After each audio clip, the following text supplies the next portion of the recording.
Good afternoon and welcome to Hard Talk. This is your host, Marsha Walker. And for those of you joining us online, you can leave your comments. There is a WhatsApp number. I will get it for you soon. But we are on Facebook. We are on YouTube. David is so efficient. So if you're in the US, it is 866-525-1099. It's going to come back on the screen and I'll be able to read it again. If you are joining us locally, you can call 222-TALK, 222-8255. If you are in the US or in Canada, you can call toll free at 866-525-1099. You can WhatsApp at 868-318-1021. So there are a lot of ways for you to get in contact with us, join the conversation. Of course, I think that the only way for the national community, for the dialogue to mature into something that is first world, resembling first world, is for us to have the hard conversations and for us to be able to respectfully debate, to be different, yet respect those differences. So yeah, guys, send us your comments.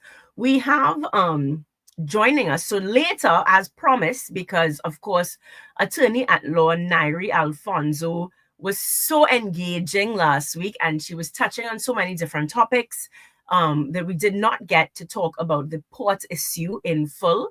So we will be unpacking that with her later today at 5 p.m. So she joins us somewhere around 4:45, 5 p.m. And Mr. Anisette, Michael Anisette will also be with her. So they'll be speaking on a few things because other than the port issue, we now have the pariah issue where we found out how much the senior counsel was paid for the Commission of Inquiry to represent pariah. So we'll be talking about that a little bit later. Something that's come up, whether Kamala put her foot in her mouth again, whether she's a copycat of Donald Trump, who knows? I saw somebody comment on the CNC3 saying, well, all she needs to do now is do a one-day walk at KFC and she'll win the election for sure. But she has come out and spoken very harshly about deporting Venezuelans, illegal immigrants, and deporting them by any means necessary. And she's used some really strong language. And I saw, as usual, NTA is very quick in putting out their media releases, especially when it comes to issues of crime. And so we don't actually have Gary this week, believe it or not. We have with us Lieutenant Commander Norman Dindial, who is a Marine expert. It was interesting when I found out he served in Somalia. So, that's quite interesting. I see that you are both on mute, so I hope when you can unmute now because I'm introducing you and I don't want your first words to be lost. We also have Norman, I'm going to call, because it's a conversation, it's light, we pride ourselves on being light, and hopefully that means that the younger generation can tune in as well, because we need from 18 up to be interested in politics and understanding politics. We also have, so Norman, you are a deputy political leader at NTA, and you are the constituency custodian for Chaguanas East, and we could talk about that a little bit because I feel like Chaguanas East is hotly contested. So we have Tim Timal. Tim, you were at the TTPS. You did communications at the TTPS, and you are the director of communications at the National Alliance for Transformation. Correct. Hi, Micah. Micah is saying blessed afternoon to all. So we're just making sure before we get started, because I tend to not interrupt the conversation too much unless there's some, so I'll stop a little bit. But, seeing that he's gotten in his comments so early, we're going to make sure and give him a hail out.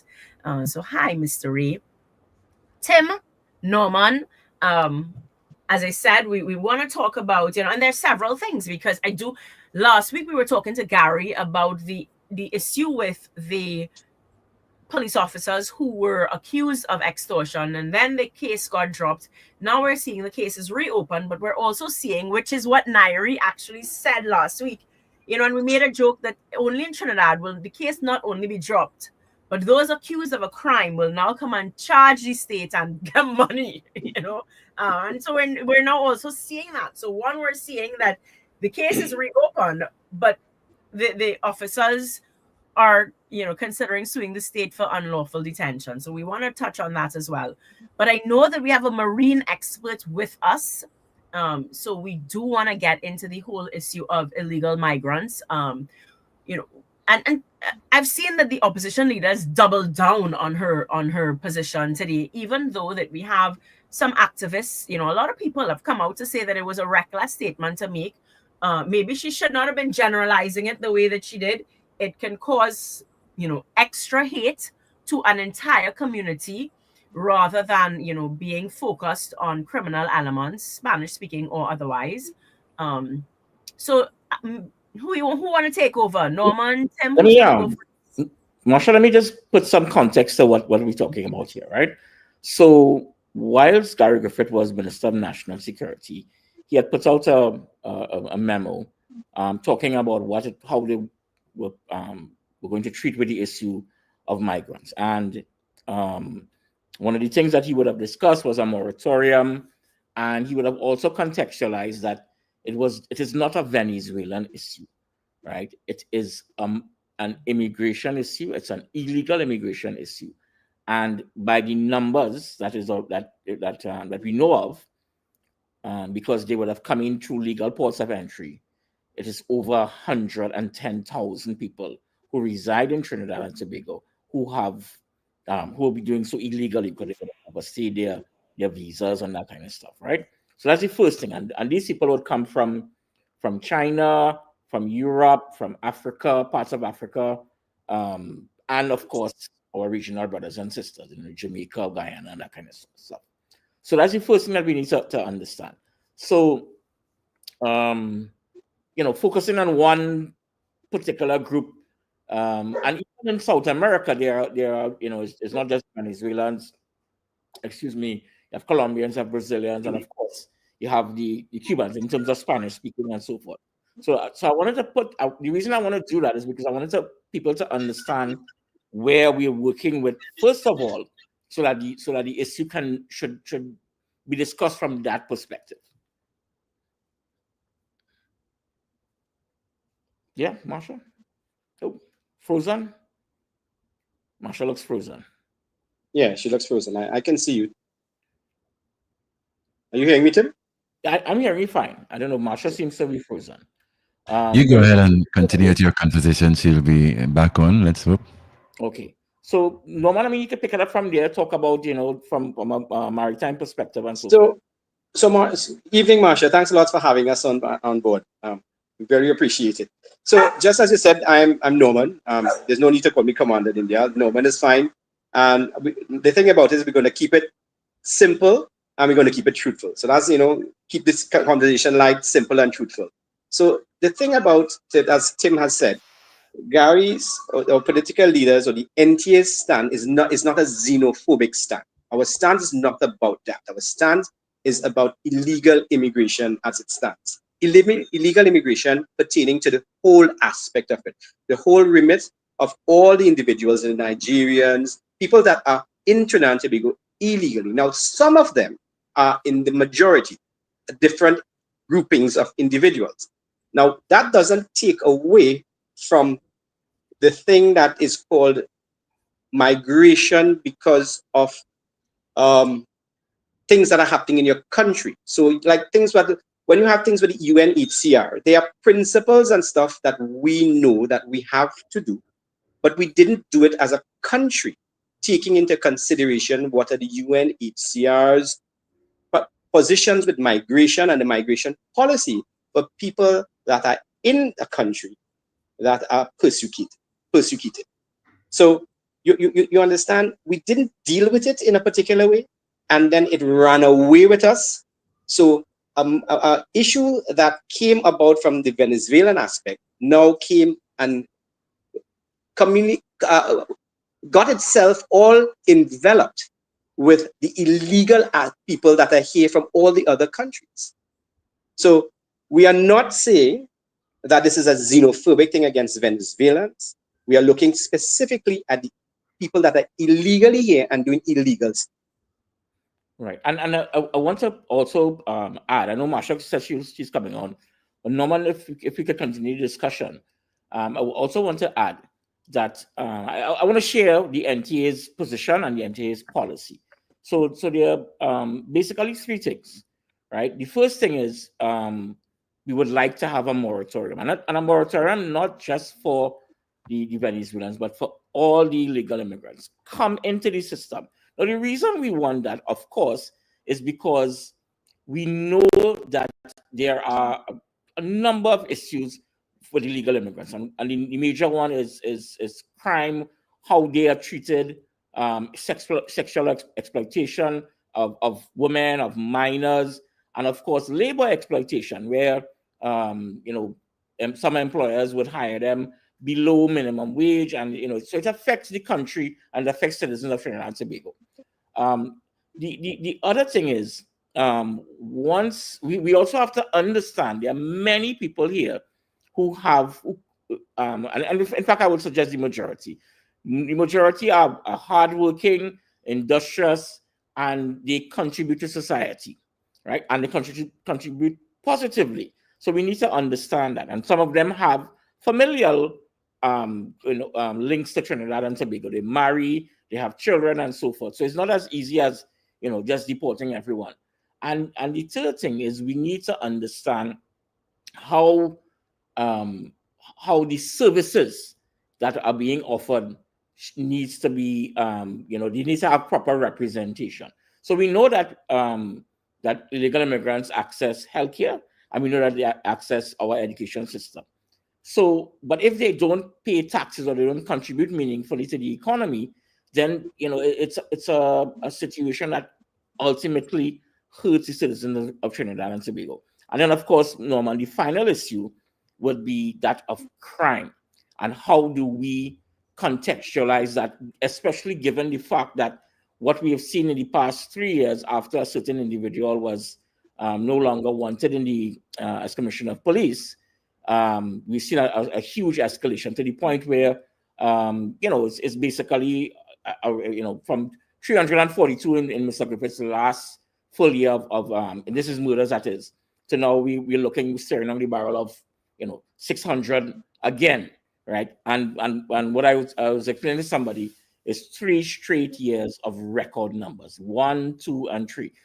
All we're trying to figure out right now before the end of December is which one will be 1, which one will be 2, and which one will be 3. But we know these last 3 years have been the worst years when it comes to murders in Trinidad and Tobago. Tim, thank you for that. Before we go on, I always want to make sure that we're speaking very, very plain and as simple as possible for every single person who is totally not involved in politics, not interested in politics, to understand. So you use the term moratorium. Explain to me what that means and what does it look like? So break down to me, what would that look like? What do you want the government to do? So it's a tool that's going to get them in the system, but right. How does it work? Well, it's basically what we would have seen before. By this government, except that they unfortunately just chose to focus on the Venezuelans. When I contextualize this, and Mr. Griffith would have contextualized this and said, this is 110,000 people, and probably even more, that we know of for a fact, right? So the moratorium basically is a grace period, a 3-month grace period in which people who are here illegally, they need to come and make their case. They need to come and register and say, I would like to stay in Trinidad and Tobago. I would like a work permit. This is my situation. I contribute. I'm married. I'm contributing positively to the economy. Obviously, not everyone will come. And once that grace period is up, then we treat the issue as a from a justice perspective, and we say, listen, you're not here legally. You were given an opportunity to register and come clean. If and when we find you, we will be able to deport you. Now, I'm sorry to hog the conversation, but I want to also mention that our immigration policy is one of a suite of other initiatives that would interlock and would be integrated. And so the start of the border protection unit, something Captain Commander Dindiyal would speak to in terms of our maritime capabilities, our in terms of not aircraft, in terms of vessels and so forth, and of course the use of drones and other mechanisms to guard our immediate shores, and of course our economic exclusive zone. Now, So we Marsha, if I see, may, okay, sure. if I may, what had happened? What I'll be speaking simply here for people to understand. What had happened is that we took a humanitarian aspect, people coming from Venezuela, quite simply looking for a better life, but we did not manage it properly. So when you have people coming into Trinidad and Tobago in droves, and they're looking for a better life, a better place, something to better themselves, and they can't get it, what do you think they're going to do? In fact, we have individuals in Trinidad and Tobago that are looking for a better life. They Well, can't get jobs themselves. so Norman, that's actually what I was about to say when, okay, so getting them into the system is one thing, but we have Trinidadians in the system who've graduated from university and they cannot get a job. They are on the streets, they're begging, so how do we propose to deal with that? So that's exactly what we are saying. So now what we have done, we have made the problem double. We have doubled the problem. We have our Trinidadians, our locals are now faced with jobs, less jobs. Now these guys that coming out from schools, the little young boys, what they're doing? They're turning to a life of crime, right? So we have our locals turn into a life of crime in order to make ends meet during the day.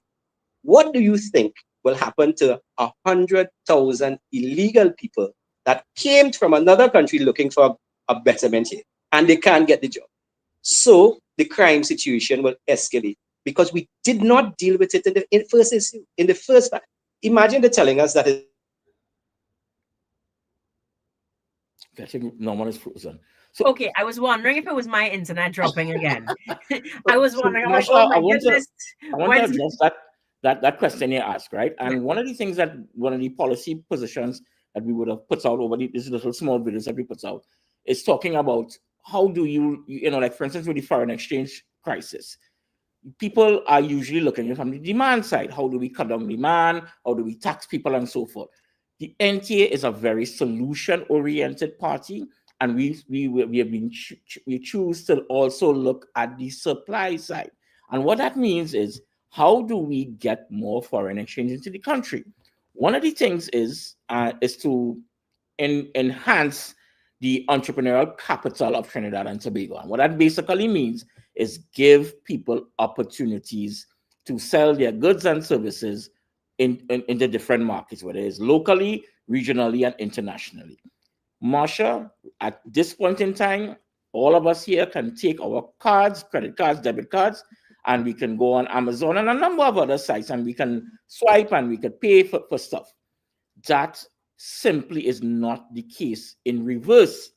If the guy who is selling, sandals or something, jewelry, the woman who is selling jewelry wants to sell her goods and services, she had to go to the market, just stand by the side of the road, she had to tell a friend.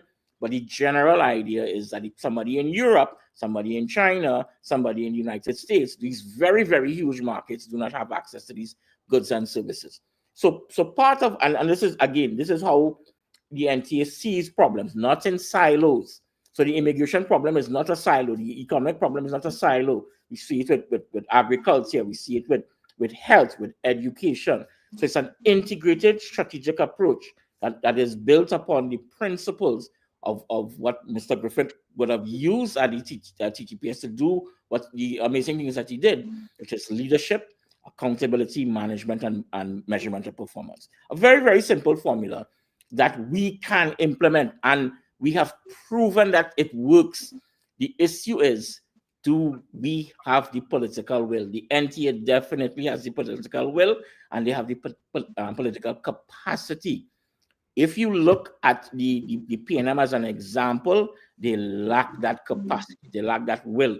And if we are being honest, they what is the words the Prime Minister said, Norman?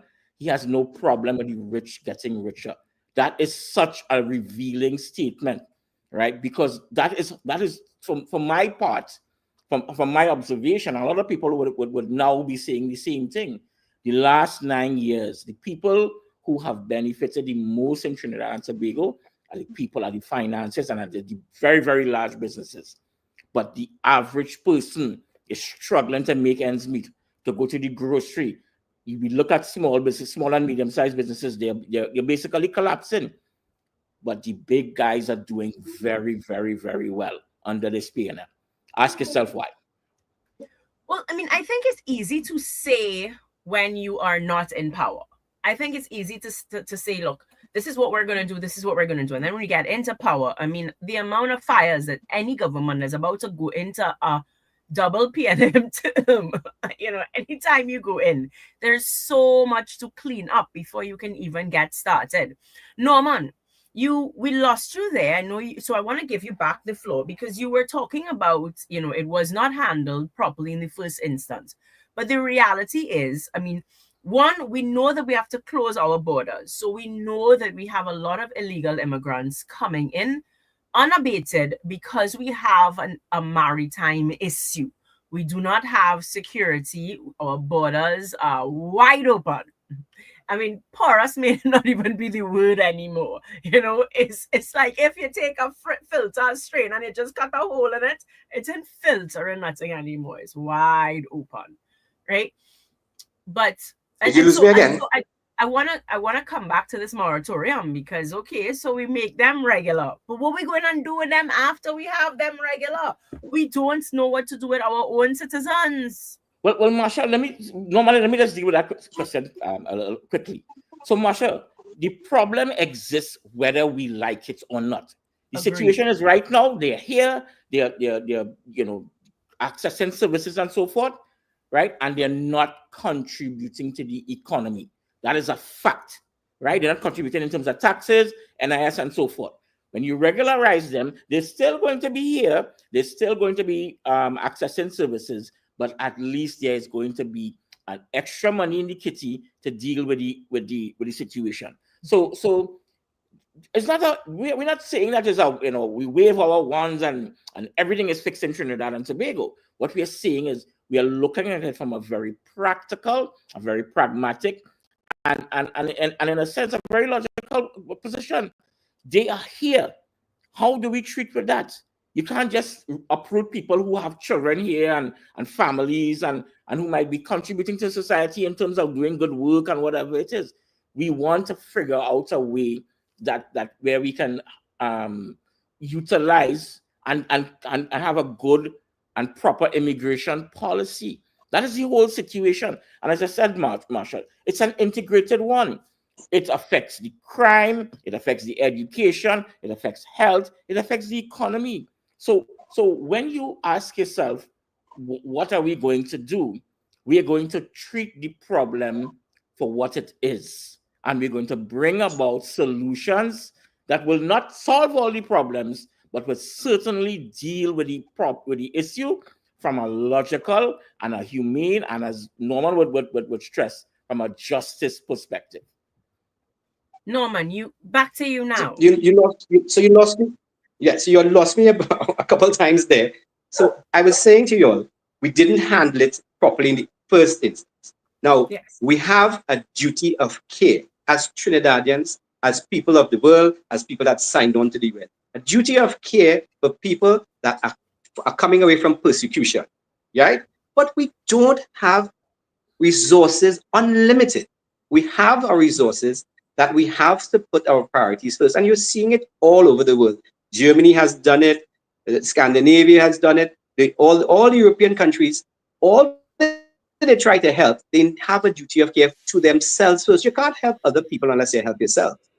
You have to be in a position to be able to do it. And that's what I'm saying to you. It wasn't handled properly in the first instance. Because when the issue of migrants were coming from Venezuela because of political persecution or whatever, we were at that point supposed to see, and the military was doing it, because I was part of the military at that point in time. There's a way of dealing with it. We knew exactly what we had to do. We knew we had to prepare housing for people that were coming in there. We know children were coming in. We know we had education aspects. There were social aspects for those things. all these things. You have and apart from that, you would see it when you have refugee camps. There's food services, and then you have to understand how to put these people in. Where's the money coming from? It has to come from your national budget. But there's only so much resources you have. So you have to put a cap on it and say, listen, this is how much we can take. We can't take everybody else.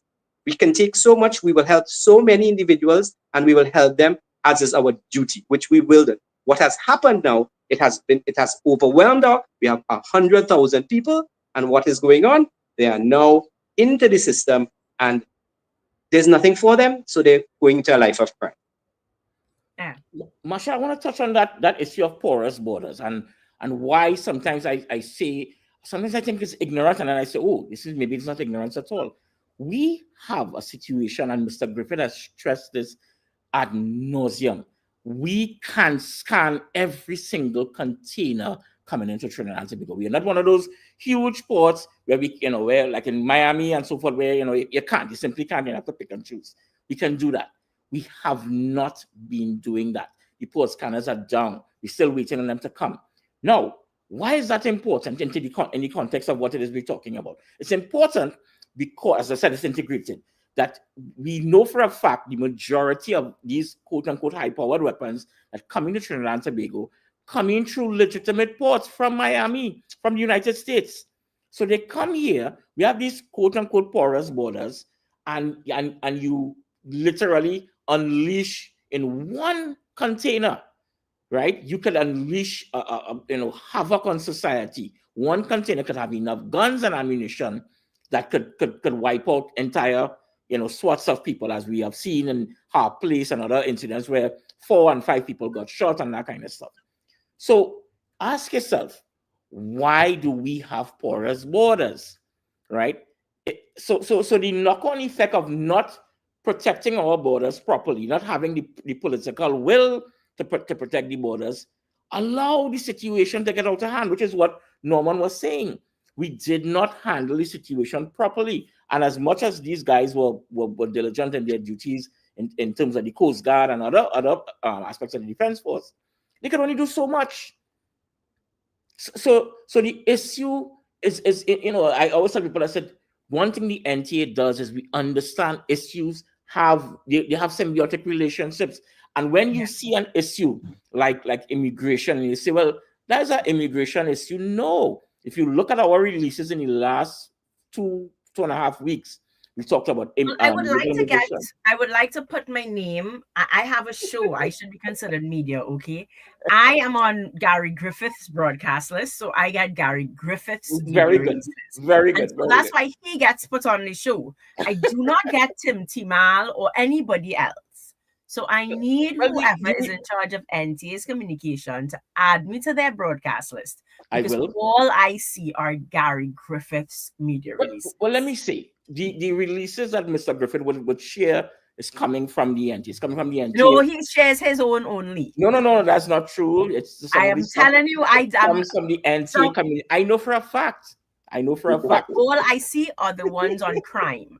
And I had to ask him if NTA speaks only to crime. And then he realized that all I was getting was his personal things. Okay. Well, I'm not getting anything on health or on anything else, on education, on anything else. Well, so I have no idea what is NTA's position on anything else. We put out stuff on education, on maritime issues, on health, on children's issues, on education. I mean, it's nothing. So I cannot ask any questions based on anything that you have put out other than Gary Griffith's issues of specific to the to crime. That's all that I would have put out. That is the basis. I was saying that you would have seen the release on, as I said, there's 4 different things. It's the Border Protection Unit, which Mr. Griffith has been trying to form, and he recommended and was rejected by the same PNM government, Rowley and so forth, right? Obviously the issue with illegal immigration, and one that Norman will definitely speak to in terms of the boosting the capacity of the maritime responses and so forth, and of course the use of technology and drones and so forth to monitor our the the zones between land masses of Trinidad and Tobago up until our exclusive economic zone, which is 200 miles out. Okay, so I'm seeing a question, or it's more of a statement, but I could get on this statement. A prerequisite of the regularization process should be ensuring individuals are skilled and gainfully employed. So when we start to register all these people, is it fair to say, though, that we can deport them, we should deport them, if they cannot contribute to society, to our country? Well, no, I feel Norman is frozen again. Norman, say hello. It's frozen, yeah. So, Marsha, it is dependent. I mean, it will be individual situations, so that I wouldn't be able to say, well, one person can't contribute because they may not be contributing in one way, but they may have familial ties or that kind of stuff. But the person who made this statement, how do we know?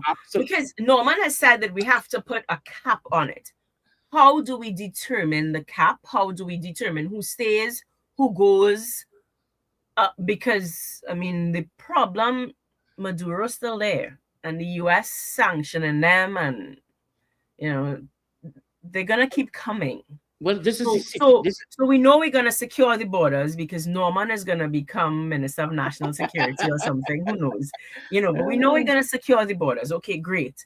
So we're not going to have, streams and huge droves of people coming in. No, Marsha, wait. Before you go, it's not that we're going to have a absolutely closed border in the sense of what we are closing the border to is illegal immigration. Agreed. So yes, that's what I mean. But we wouldn't just be having them come in, however, wherever. Right? We don't know who come in.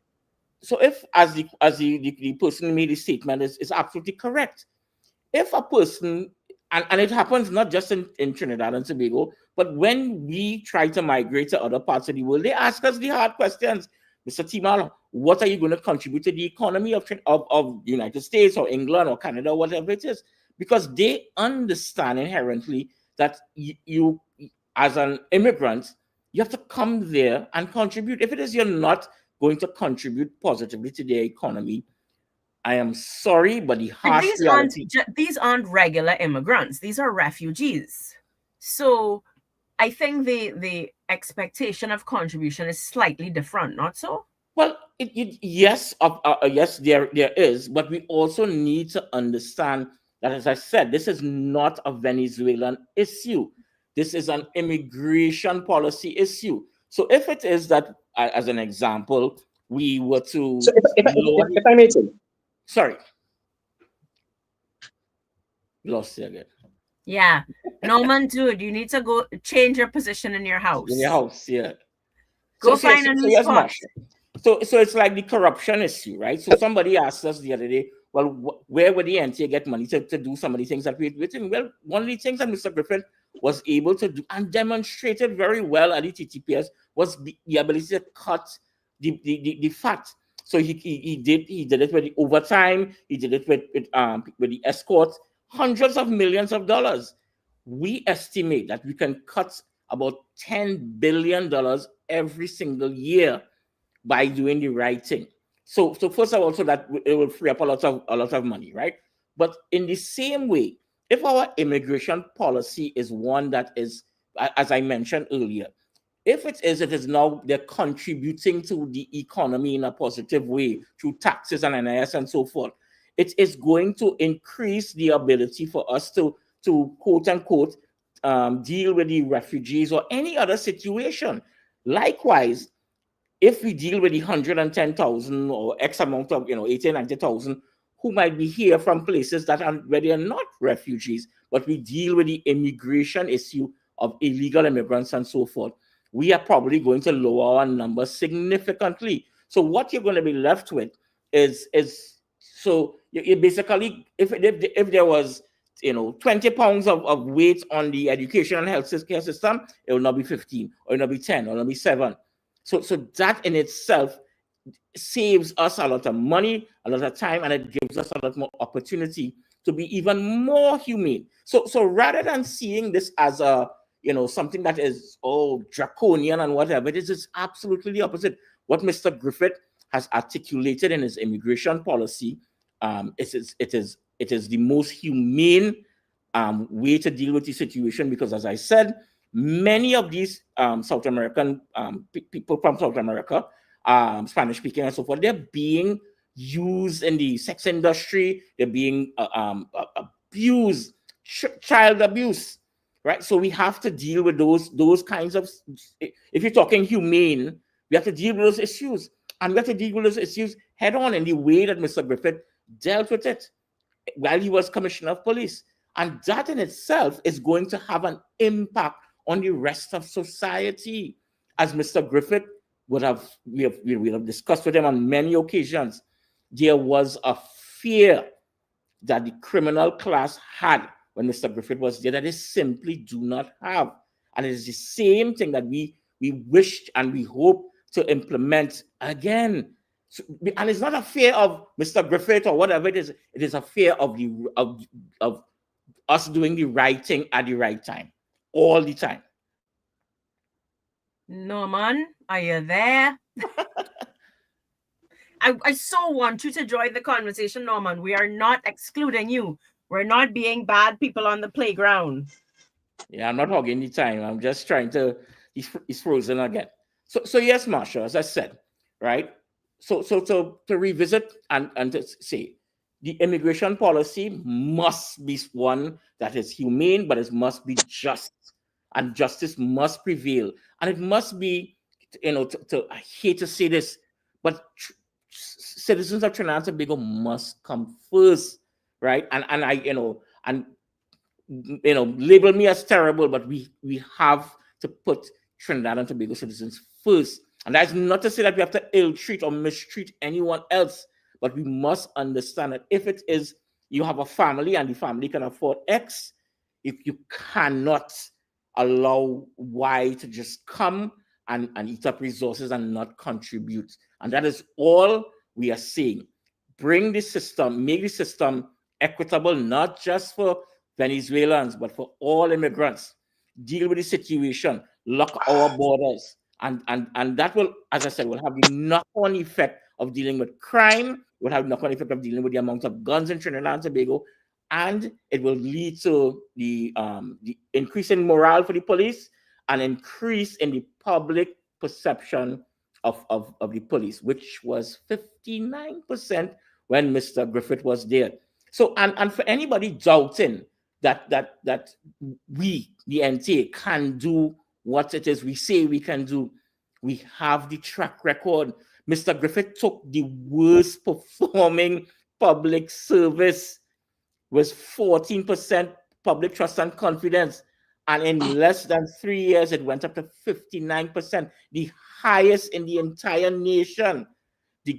And he would always stress, whilst he was the centerpiece and he was the one, in the highlights, it was a team, and it was a team effort.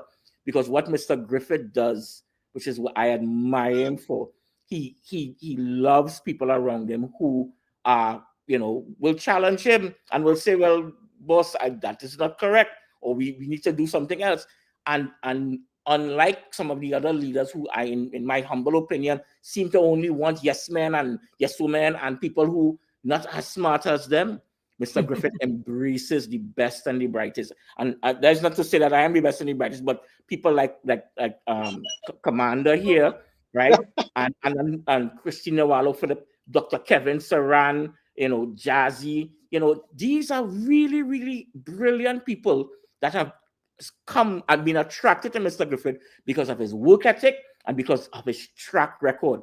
So yeah, not a simple issue, but trust me when I tell you, Mr. Griffith and the NTA we are solution oriented. We're not going to get there and then look up in the sky and say, boy, Normal, what is we going to do? Boy, we already know exactly what we're going to do. And we have been articulating that in our videos over the last month and a half. People are starting to pay attention and say, whoa, this is not a party that is just about national security. This is a party that knows what they're doing because they're using the correct systems to do whatever it is you throw at us, whether it's the economy, health, education, and of course, the number one issue in Trinidad and Tobago is national security.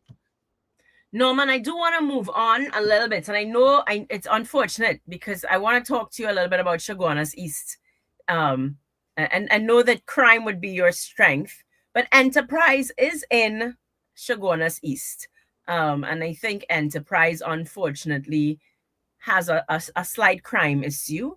I love the people of enterprise. Well, my daughter used to play basketball in enterprise, so in fact, Sarah ran from house to house around the park, and we played there at all hours of the night. People thought we were crazy because right where my daughter was playing, there was a plaque, to remember a young man, a very young child who was shot there, while, the community was playing. What are your plans for Chaguanas East? So Chaguanas East, can you hear me now? We good? Yes, I can. Okay, great. We're back inside. That's excellent. So, Chaguanas East is a very, very nice community. I'm born and bred there in Chaguanas East. Enterprise Tropical Angel Harps is from right there. You know the basketball court. It's a community where people still send things across the wire. The neighbor know you. The neighbor cook something. A little fish broth. It'll come across the wire. You have something in your backyard, some limes.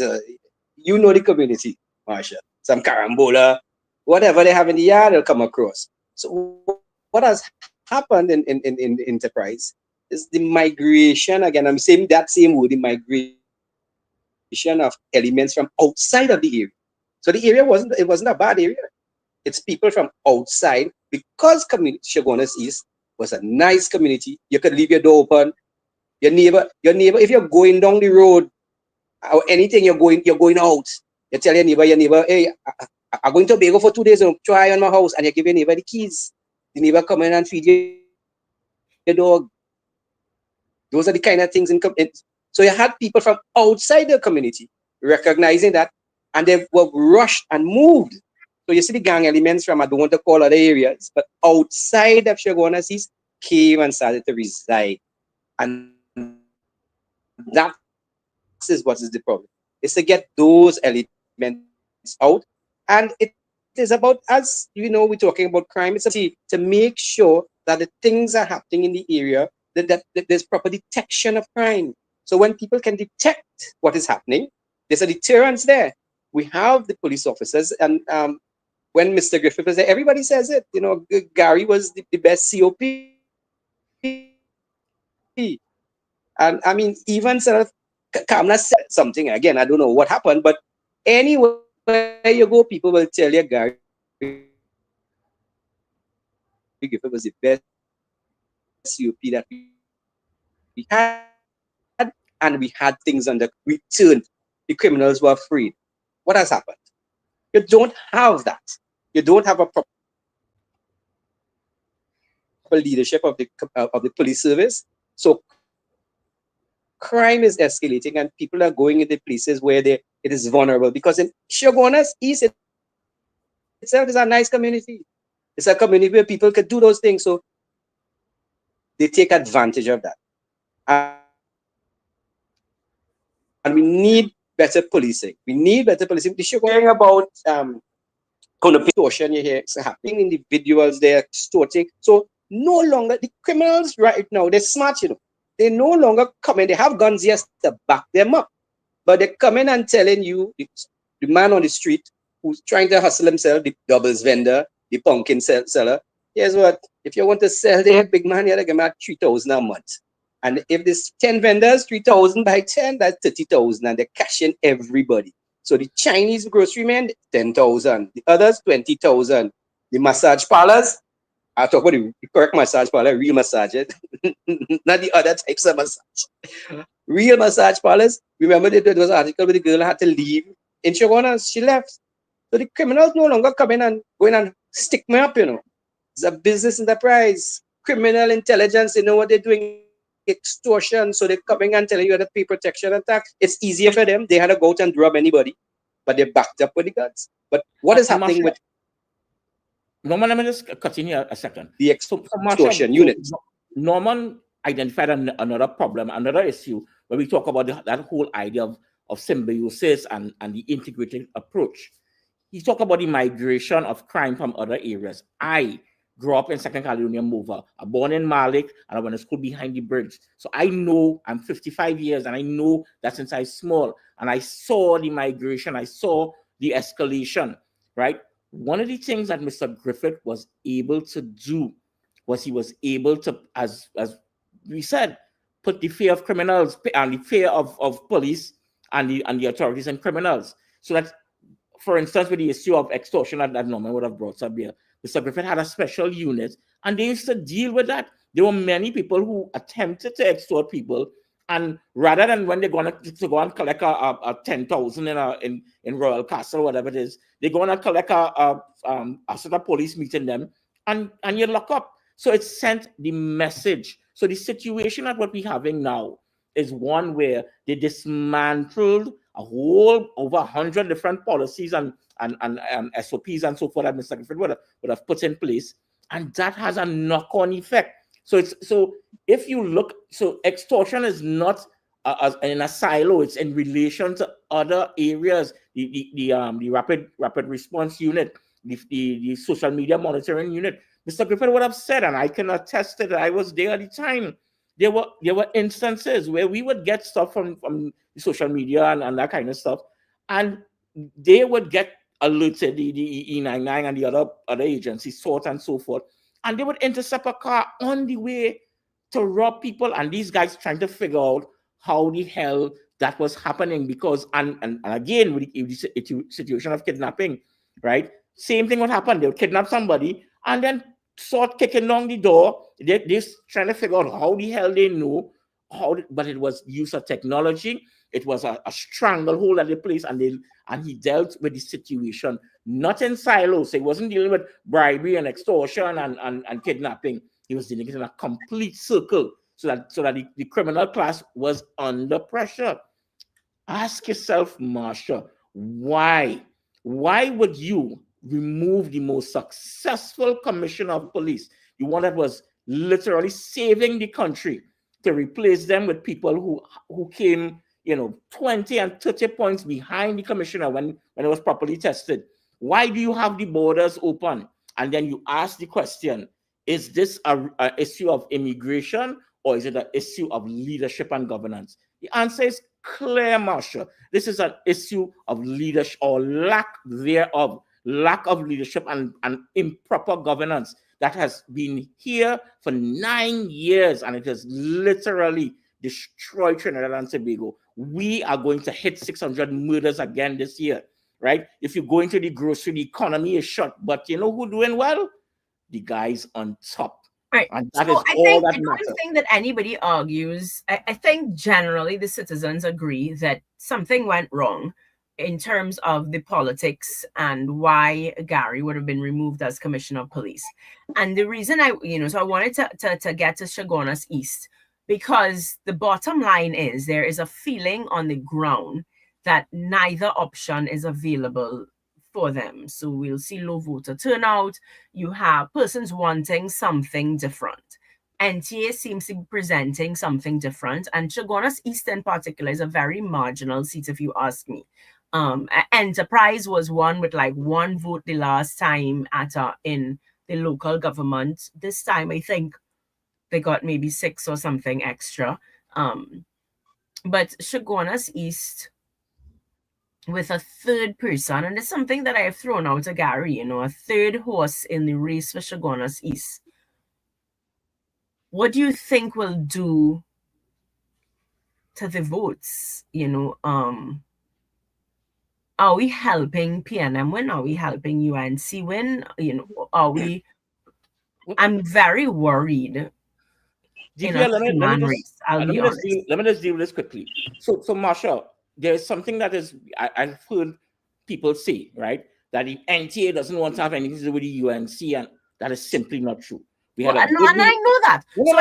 I speak to Gary enough on air for him to say that. But I want to share it with other people to let them understand that the NTA remains open and willing to discussions when it comes to an alliance and accommodation. What Mr. Griffith has always stressed, we will not tolerate political domestic violence and abuse. Right. And so It if must Kamala must have behaves up. the way Kamala behaves and remains in the way she's behaving until the election is called, what you will see is we will have Richie Sukai versus Vandana Mohit versus Norman Nindyal in And, Chaguanas East.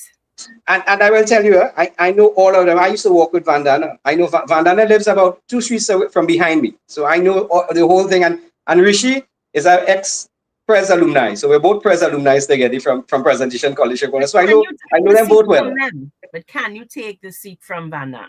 So the thing about it, when I worked with Vandana with UNC, people know me and people know me around in the area. So the PNM people also know me because I grew up in the area. They saw me as a child. There's a couple of young master Dindial, some of the Negro people in the area when you're growing up in those sorts of communities. And they saw me move from there and become a commander in the defense force. So the people are proud. The people are proud. They know what I can do. They know that Vandana, she has done well, but things can be done better. Rishi, he's now with the PNM. He was on the other side before. He has now gone to the PNM. But Rishi, it's a PNM area. If Rishi is going up with the PNM hasn't done anything for the people in enterprise for the last 9 years. So it's the same thing. It's the same thing that is going to happen. We have about 25, 26,000 odd voters in the area, and normally about 17,000 people come out to vote. You have to ask yourself why the other 10,000 people don't vote. So we're not, if you have 26,000, 27,000, and 17,000 come out to vote, the other 10,000 don't vote, So you have voters there that can come out to vote. And the NTA, as you said, we are with the Bridge constituency, and these are people at the Bridge constituency. Yeah, no, I agree. I have said the non-voter is up for grabs. The third party, can get that. I mean, and I actually gave those numbers in Diego Martin. I do that all the time. I say there are 19,000. So in fact, in Diego Martin is even more. 19,000 do not vote vote for Keith Rowley versus 10 who vote for him on his best year. So yes, so I do hear that. And I wish you all the best, because I do think I have spoken about the importance of having one or two non-PNM, non-UNC seats. And I do hope that the country sees the value of what I consider like an independent senator. And it is our way of having proportional representation. We talk about proportional representation. We want it in the Constitution, but then when there is a viable alternative in that of an independent candidate or a third party, give them an opportunity. So Norman, I do wish you all the best in Chaguanas East.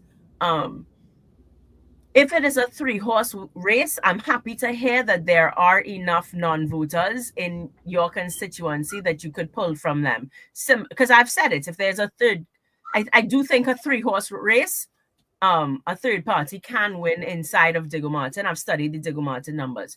So I'm happy to hear that, listening on to the Chaguanas East numbers, that they can, because I believe we need more competition. I do believe the people of Trinidad and Tobago need more competition. This voting for the lesser of two evils has not served Trinidad well. I see Nairi is here, so I'm going to ask you guys to give your final comments. Right. So let me first, because Norman tell first. you what Okay, to speak. talking too Norman's much. internet is finally working. Finally working. Hi, good evening, Nairi. Yeah, Marsha. So, we were talking about migration and stuff. Yes, we have a duty of care. This is nothing about being xenophobic. The NTA encompasses all. What it is about for us is the issue has now moved from refugees, because our government hasn't said that we have refugees actually. There are very few of them. And the people that do go to the HCR, you know who are the cards. What has happened is that it has now come into an illegal immigrant problem. And the illegal immigrants are now affecting our crime situation in Trinidad and Tobago. So it is not about that. We know we have a duty of care for those people who are actually refugees and seeking asylum and seeking protection in Trinidad and Tobago. And the NTA is open to that. So it's not about singling out any particular group. And that's, I just wanted to say that. Thank you for clearing that up. Marsha, I just want to revisit what we were talking about just now there in terms of the, two parties and whatever it is. Historically, we know the numbers, 81, 86. In fact, almost every single election has been determined by what happens with the third voters. So the question of being a spoiler or whatever it is not on the NTA, right? So I want to make that very clear, right? It is a situation where we remain open to working with other parties, not because that's why we have alliance in our name, right? And we believe that once we do that, we'll be able to get a better governance system. As it pertains to the issue that we came to discuss, I want to reiterate: the immigration issue is not a Venezuelan issue; it's a legal immigration issue, and the NTA has put forward a suite of proposals that could deal with the issue. As I said, the moratorium and how we deal with illegal immigrants, the situation with the maritime, beefing up the vessels and the Coast Guard capacity, using drones, and of course, dealing with the border protection unit, which will be the unit that will manage the situation. And the reason I want to end by saying the NTA remains and will always be a solution-oriented party, because we understand that the situation does not operate in silos. It's not independent. Everything is integrated. So you have to take care of one issue to take care of the other. And that is how you fix and you transform a nation. Well, I'm seeing someone saying there are a lot of similarities with the U.S. immigration problem. We need a Trump. And so I'm wondering if that's what Kamala tried to do. If she tried to imitate Trump in her comment, but as someone else commented, there can only be one Trump. Stop trying someone else's style. But we have to go. Nairi is here. Nairi, is Michael with you? Oh, I'm hearing my doggy. So thanks a lot for the opportunity, Ms. Alfonso. Mr. Alfonso, have a good evening. Thanks a lot. Norman? Nairi's on. Wait, Nairi seems to be on the phone. You all might get a 5 minutes. Well, next time I will. Well, I wouldn't take any way of Nairi's time with you, but next time you're ready, I could also speak to some of the port issues that Nairi has to speak to also, because on the port workers, I'm also the harbor controller with Nairi is generally Nairi. You're on mute, right? I wonder if she knows she's on mute. You may have to message her, Marsha. Hold on. Let me find my phone. Hold on. So, Marsha, we're going to be leaving now, right? Well, I'm wondering if Norman wants to stay on to help with to speak on some of the port issues. I don't know if Nairi knows she's on mute. Okay, guys, I'm going to call. Norman, you could keep speaking, y'all could keep speaking. Don't waste the time being silent. Norman is frozen again. So hi, Nairi, you're on mute. So look at the bottom of a screen. No. Are you hearing me? No. No, she's not hearing me, guys. Hold on, see. The microphone is unmuted now. Okay, hold on. I'm hanging up. Okay, we are hearing you. Speak again, Nairi. I'm hearing you. Turn up your volume, maybe. Marsha, I have to say, I have another meeting I need to go to. Okay. Have a good evening, Mrs. Fonzo. Have a good one. Well, she's saying she's not hearing us. Is your volume up? Okay, I'm gonna call her. But they ain't hearing me. We hearing you. She's calling again, but I don't hear me. Hello. Okay, so we are hearing you. Your volume up.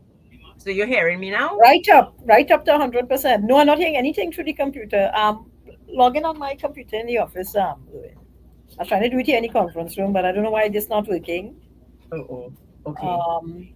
You're on the show mute. No, the mute is off. Yeah, because we're hearing you. Okay, so I don't know. Everyone's watching our conversation. Another computer. Oh, good Lord. Right? So I flip into another computer. Let me log off on this one.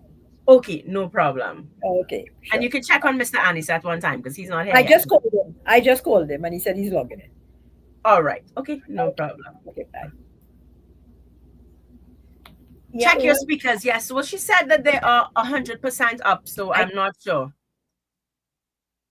Yes. All right. Okay, well, that is the beauty of technology. So now y'all have me alone. And we're gonna you know, when it's me alone, I change topic totally because I can only speak on what I can speak to. So I'm not trying to talk about anything else other than what I can talk about, right? I had an interview this week. I think, well, it was a pre-record, so it probably is gonna air whenever, right? But I forgot that I like being interviewed. Look, she's here. I just have to switch room. I'm not sure what happened there. No problem. Well, okay, y'all are not gonna hear what I spoke about in my interview then. No. I was about to just talk about something else since I was there left by myself. But I see I had 2 other guests. Yes, but they gone. They leave me. They said 5 o'clock was their time, so they left. Okay. So So you have Mr. Anizat, I suppose, is joining at some point in time. no problem. Well, I wanted to raise an issue with you before because last week we were talking about the whole issue of the extortion case collapsing, and we made a joke that watch how they're going to end up being paid by the state. And now you see an article come out in the newspaper that they are considering suing the state for unlawful detention. And I said, oh my goodness. Well, I can barely keep up with the amount of prosecutions which are collapsing. All right. But if you look at it, it's the 7, I think, that they recharged, or they're attempting to relay the charges. I don't know what's the status of that. Yeah, well, it says the charges have been relayed. Right. But then their lawyers are now they've put in whatever objection because they're saying that they heard about it through the news. Okay. Yeah, but and of course, as I say, they're now suing the state, or they're going to sue the state for whatever rights or whatever breaches. So, well, I think it would be malicious prosecution or wrongful detention or a combination thereof. That's a civil suit that they would file. Well, I think if you recharge somebody, remember the state always had the ability. I don't practice criminal law, but basic principles. Because there was no determination of guilt or innocence. That's the easiest way to say it. So nobody said on the merits you're discharged because we don't have enough evidence, or you're found innocent, or you were not found guilty, as the case may be. So those kinds of things, those kinds of findings would have to be appealed. If the state was aggrieved by that determination, they would have to appeal. But this kind of procedural technical knockout, then you can come back because there's been no determination on the merits. So that's what they're moving to do. I've heard about the 7. I haven't heard about the 2. The 5, sorry. So 5 that followed. Yeah. So they've only spoken about one set of people so far. What I've noted, and I mean, I tell people, and then of course you heard that there was like a 3rd case now where for 2 as people, you said, we've lost track of how many. But I mean, I think there should be a realization in the public domain now that the issues of prosecutors not turning up, or witnesses who are police officers not turning up, or complainants not turning up who are police officers is by no means new. Yeah. I wish it's from traffic cases. People come and give you a ticket and then they don't turn up because the person challenges the ticket, right? And therefore, this was years ago. This would have been maybe 15 years ago. My brother got charged with noise in public or whatever, one of those silly things on the avenue. And he said, the police officer was just trying to look good because I had a good looking woman in the car and whatever. Okay.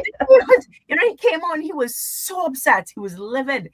And I mean, he was now, applying to universities, and but he had spent the night in some cell or whatnot, and he was good shaken up. And he said he's never doing that again. He will never, or it was, whatever it was. But he said he was going to plead guilty because the officer told him it's better he plead guilty because so whatever drama went on. And I said, listen to me. You are not pleading guilty for something you did not do. You hear me? So every however long, every month, every 2 months, every 6 months, for however long this thing went on, he would go to court and say not guilty.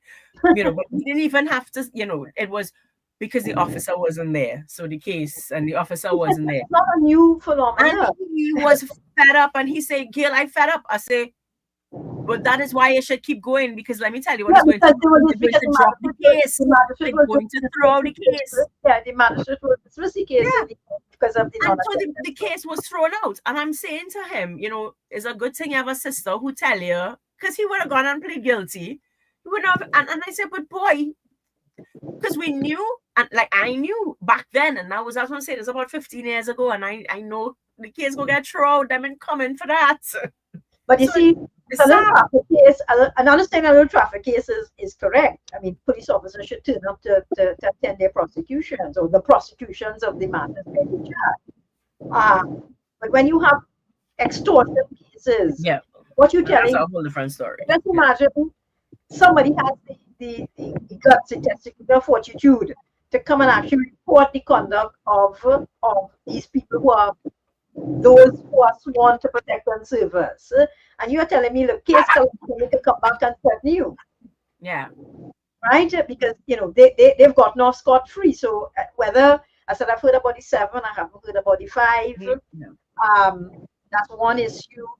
But I say, and then we have 2 people after the fact. They have something else to know. Yeah. And one of the things I was just saying when you brought up your brother, I think in relation to these 2 more high-profile ones, that had 12 officers altogether, let us not forget that the charging unit is one of the super units, one of the elite units of the police service, PSP, Professional Standards Bureau.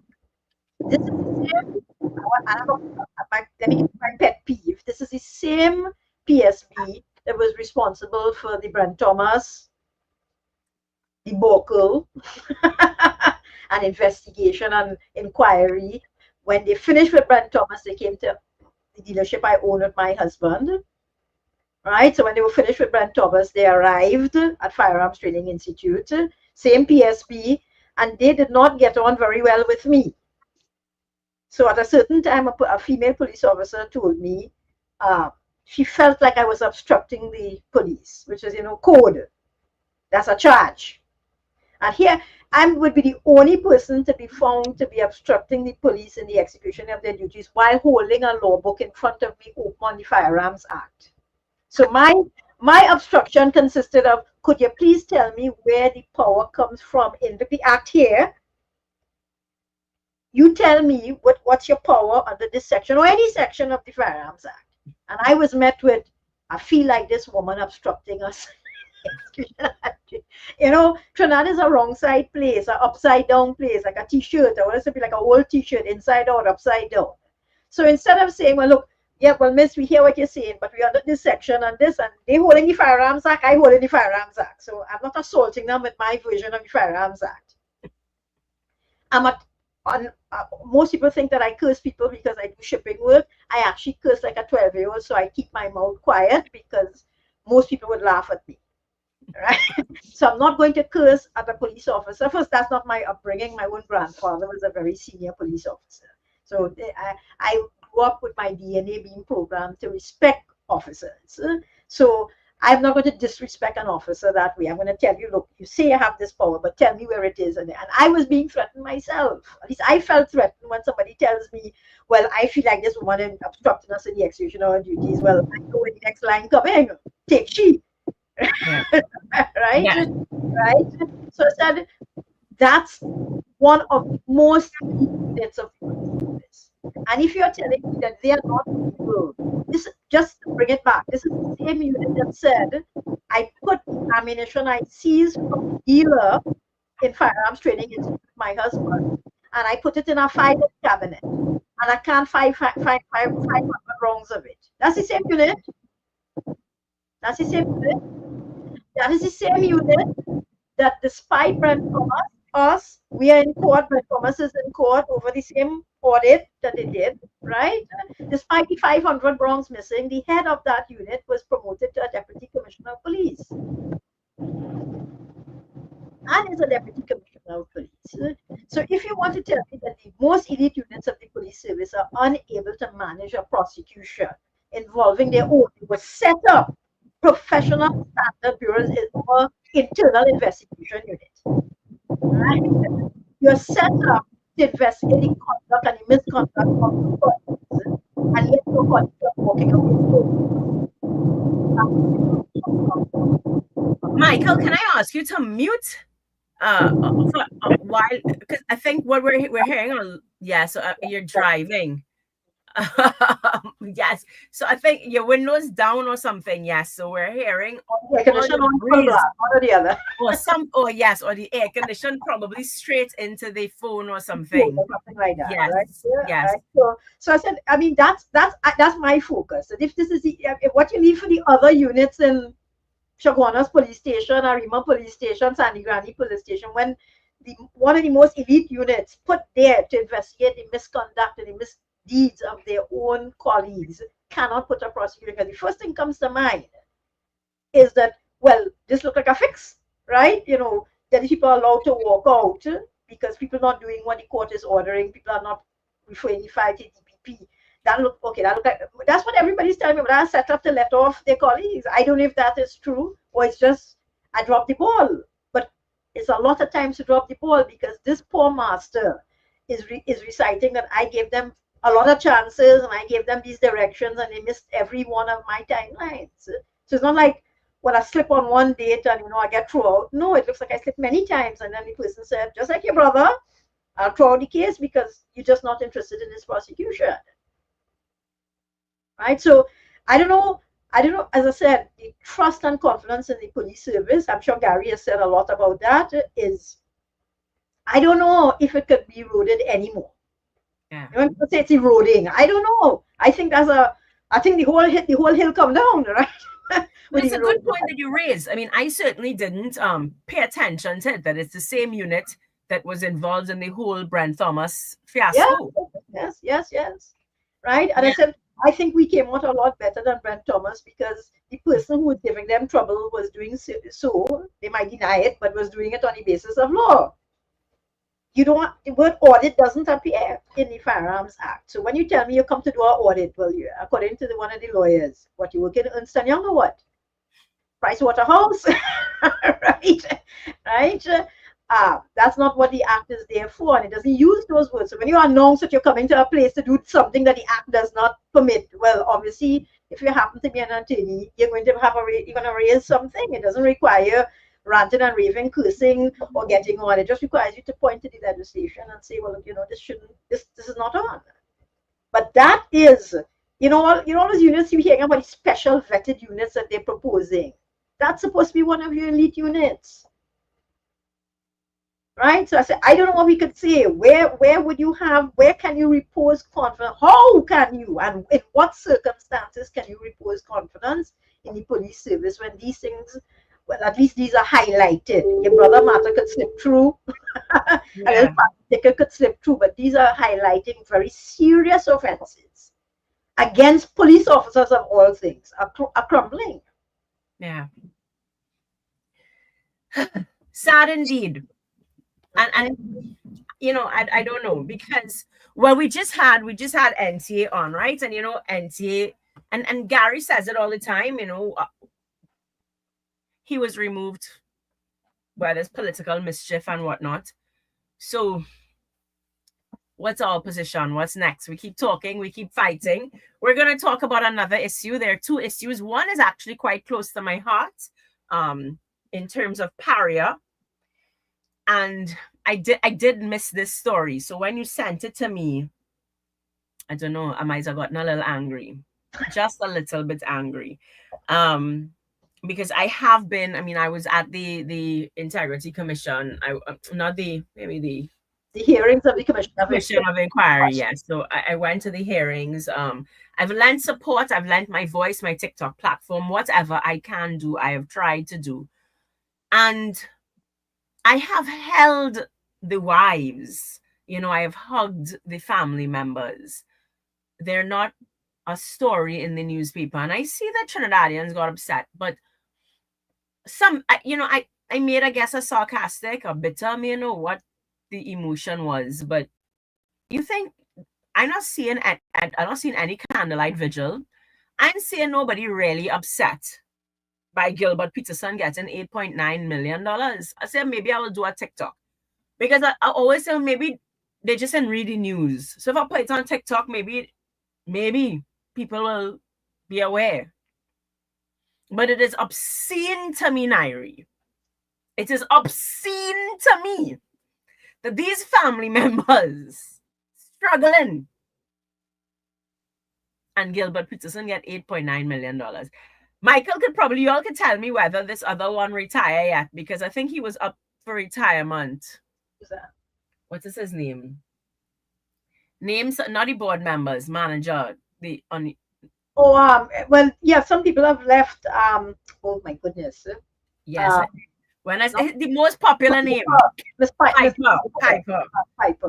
Piper, Michael, you could unmute and tell us whether Piper's still there or if he went on vacation. He's not there. So he's retired. My understanding, and I hope I got it right, was that he, at the time of the incident, he was on a contract, have his term of employment having come to an end. I presume the retirement age in Paria would be 60, so that he was continuing on contract. So whether they terminated the contract, whether he went, I know he didn't finish that contract, and it certainly wasn't renewed. Okay. So Well, that sounds better. That sounds better than what I heard, because I heard he was, it was like a retirement party was happening, because I was saying we should have crashed the party and we should have protest outside the retirement party, and this man retiring, happy-go-lucky, and going off into the sunset. I had a problem with that story. So but he's being charged, right? He's one of the people who's being charged. I'm not too sure. No, I understand he's being charged. But more lawyers making money now because he's being charged by us. The party was before the charging, so I was fired up and ready to protest inside that retirement party. So Michael, clarify. So Michael and I represented the SWWTU in the Commission of Inquiry. Yes. So they were the party who was participating in the Commission of Inquiry. Yes. So you said you wanted to raise this issue, Michael. You're raising it. I don't understand why we have to file anyway. At least you all get a response. Michael, are you hearing us? He is on mute. We're still on mute. Yes, I am. On mute now. Yes. So at least you got a response. Praise Jesus. I have to take the Ministry of Energy to court to get my freedom of information applications responded to. So praise God, you all got a response. I think it was the OWTTU. Sorry, I beg your pardon. Who filed the freedom of information? I think, is it Michael? Yes, it was. Right. Okay. Okay. So you said you wanted to speak about it. The floor is all yours. Patterson, 8.9 million. You all found this out. Mr. Peterson. Peterson, sorry. Well, let me add my voice to this issue. An 8-point-something million can pay 189 workers getting 80 hours a year. All right, and I think I want that to soak into people's mind. Say that again in simple language, because you said... Yeah, all right. Uh-huh. If you are employed at $20.50 an hour, which is the minimum wage, right, you will work 80 hours a year, which is 40 hours multiplied by 12 multiplied by 52 weeks will give you 80 hours.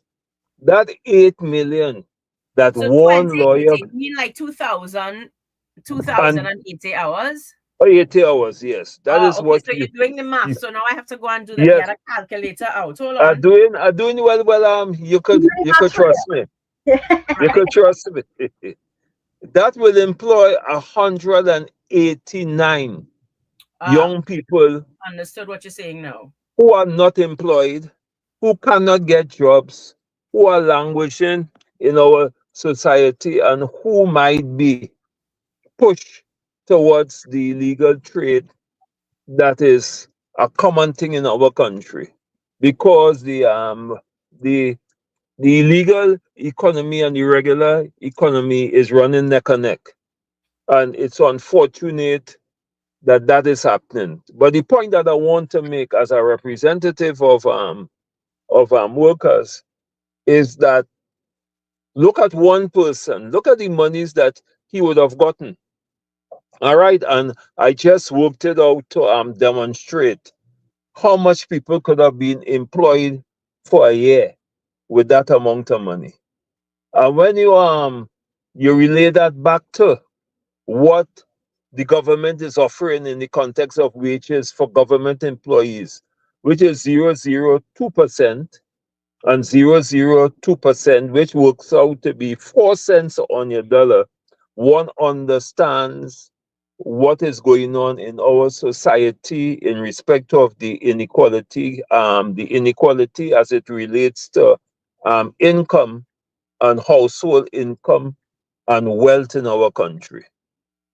It is a fact that the rich is getting richer, while, as our honorable Prime Minister said, that the rich have to make money in order for us to get to make money, which I don't support, obviously, as a citizen.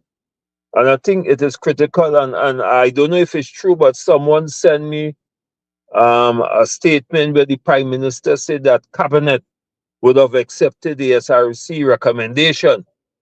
All right.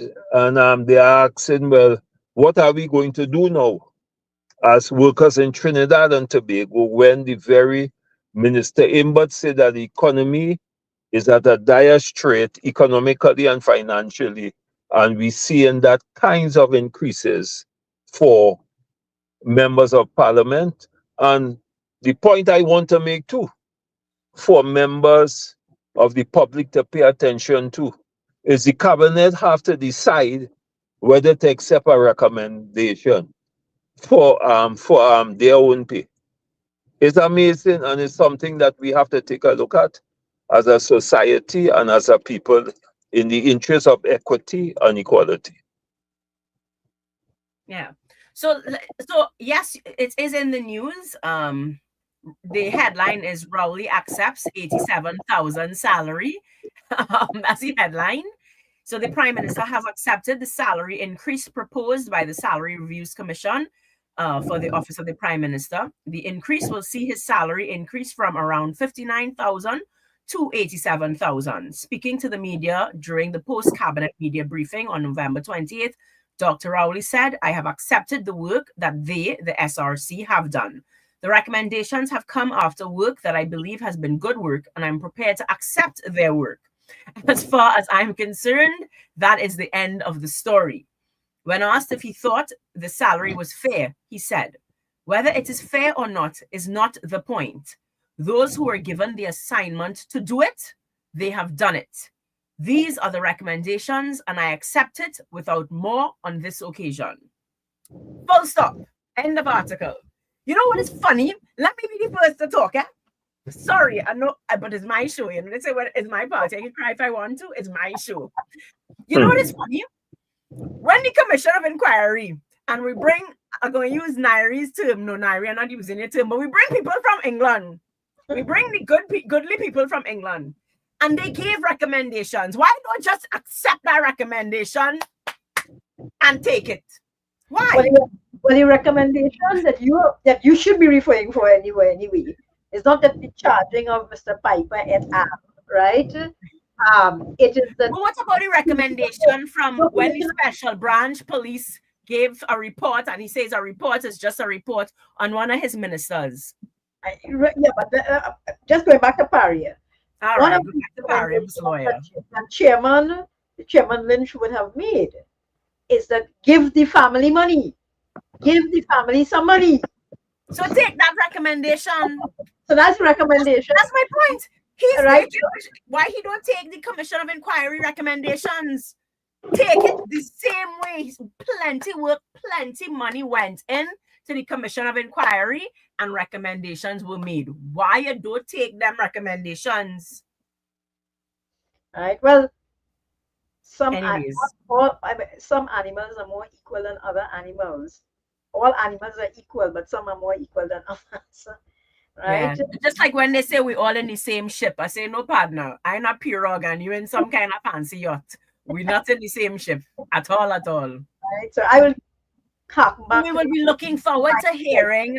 We will be looking forward to hearing, Mr. Anisette, what will come out of this news. Oh gosh, she's gone. If I see a buffering there. Yes, but I know that he would not have those answers on him right away because this is developing news. In fact, I didn't even see that before I went in because I wasn't actually looking at my little Yes. WhatsApp. Well, it would have happened during the post-cabinet media conference. So I think it was, so I heard it on the news before we log on. So our show starts at technically 4:05 because we do headline news before. So I actually heard it on the headline news. And the one that I just read actually says 29 minutes ago. So it says it's not well seasoned yet. Well, let it soak into the national psyche. Yes. Right? But it would be interesting. It would be interesting for Michael to speak on that. Hopefully we get him back. Hopefully we get him back, yes. I see it's buffering, so it hasn't disconnected. So yes. So and I do want to ask him. So I was going to challenge. I want to try to challenge, and I know that you have challenged him, and so that's why I do like you in particular as a guest to discuss the port issue, because you are a business owner. You're a lawyer. You've studied hard, so you can speak to one side where you would say, the public speaks about the public servants and their work ethic, and they paid and they don't show up, and there's this perception that the unions has called for thing that really cripples the economy, that encourages a wrong work mentality, and so I did want to ask him that, but I was happy to hear that you said there was a side that the country needed to hear. So I wanted to bring you back. I'm sorry. I hope he joins us back. But so as I said, I'm an unrepentant capitalist, right? So as I said, when Michael called me out, it was like, oh gosh, why me, right? Right.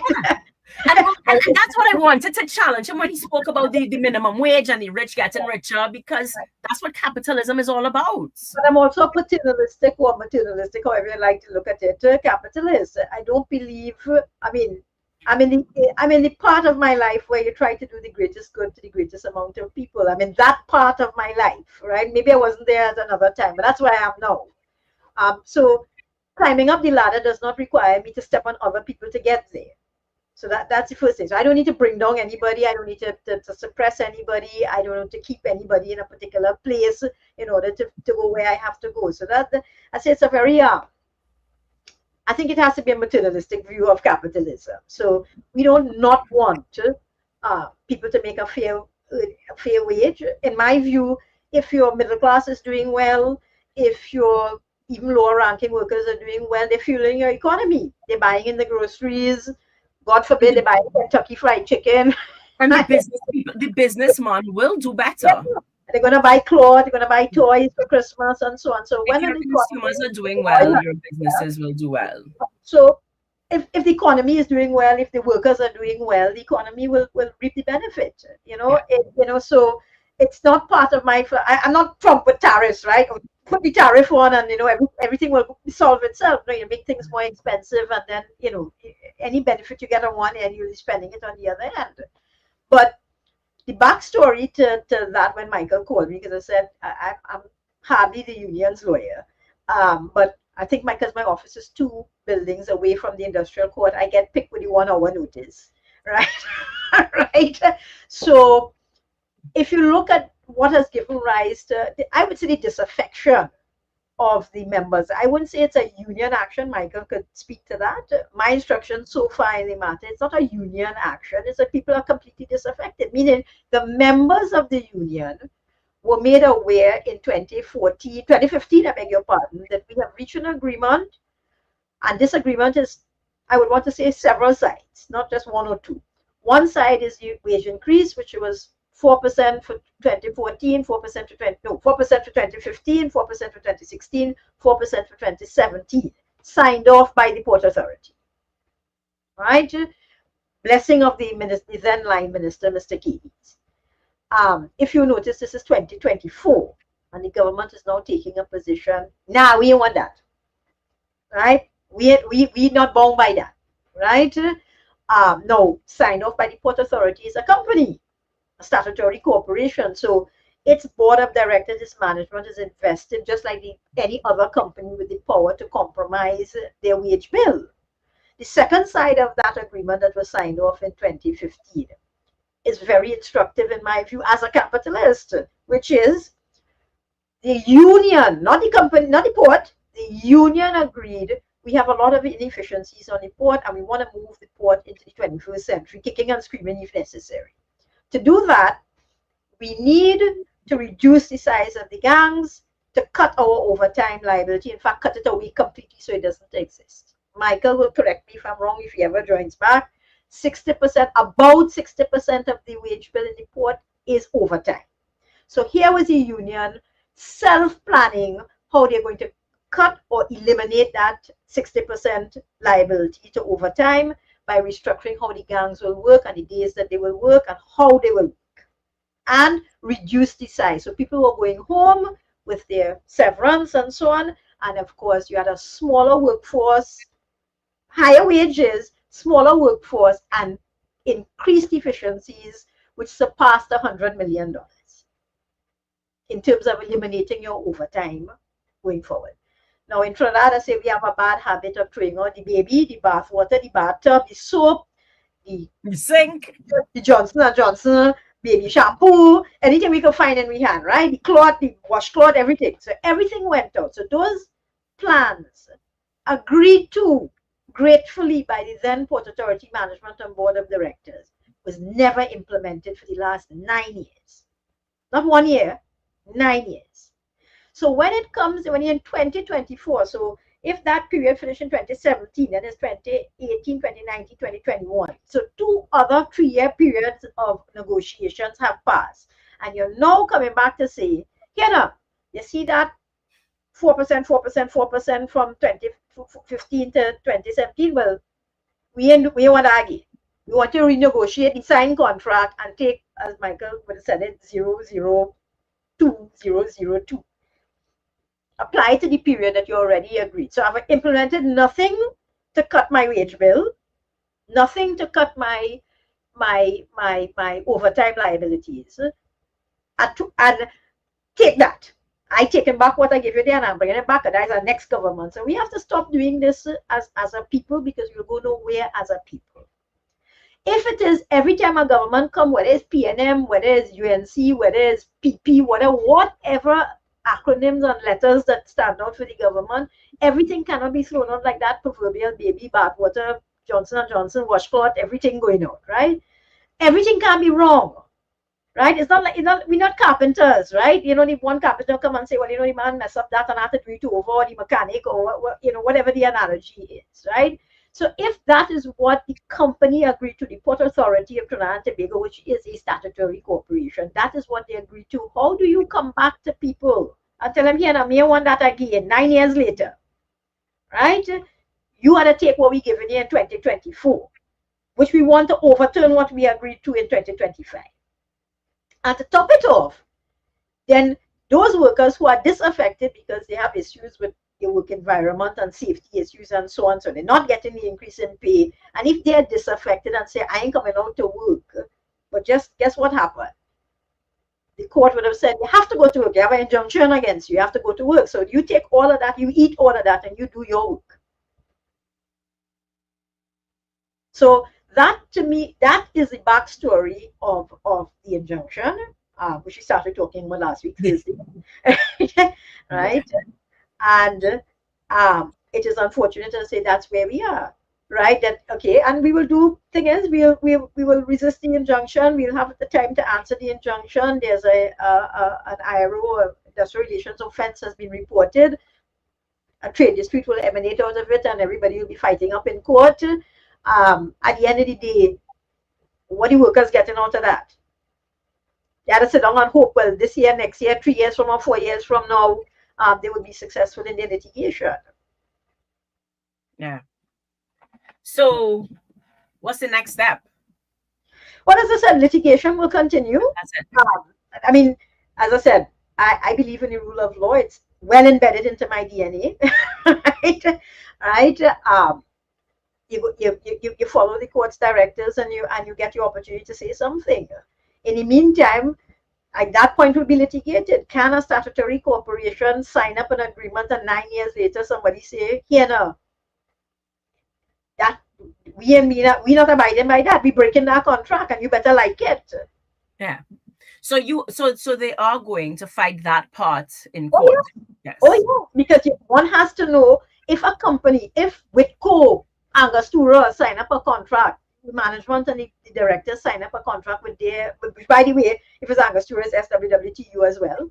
And I think Whitco too as well. So two good companies, right? Right?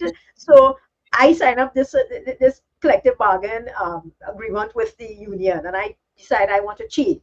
Right? I don't know what to abide by that. Yeah, you're going to industrial court to litigate whether it's a contract.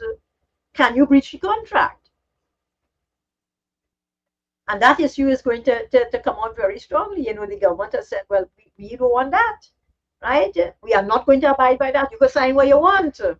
Yeah, but that seems to be the attitude of this government throughout. And I asked you that last week, if it's an issue where they're taking things to court all the time. Because I think last week you were saying, you wonder why there isn't a sort of humility where they say, you know what, we respect the decision. No, wrong and strong, you're going all the way to the Privy Council. And so and I said is what I said last week is when you use white people and you have some lawyers from England, they say, oh, well, that we can't argue that, that's unmaintainable. Well, what happened in the High Court and the Court of Appeal? Our lawyers were not able to say, hello, this is unmaintainable and we can't argue that. That's happening over and over, When you have a Privy Councilor telling so why isn't the minister being investigated? I mean, I find that scandalous. These are not people, the beauty of the Privy Council is they're completely above the politics. They don't know anything about the politics. They don't care who's the leader of the opposition. They don't care who is the prime minister. They care about law. Right?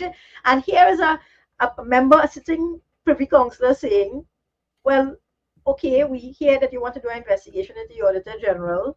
Yeah, but what about the minister? There's an issue of missing funds.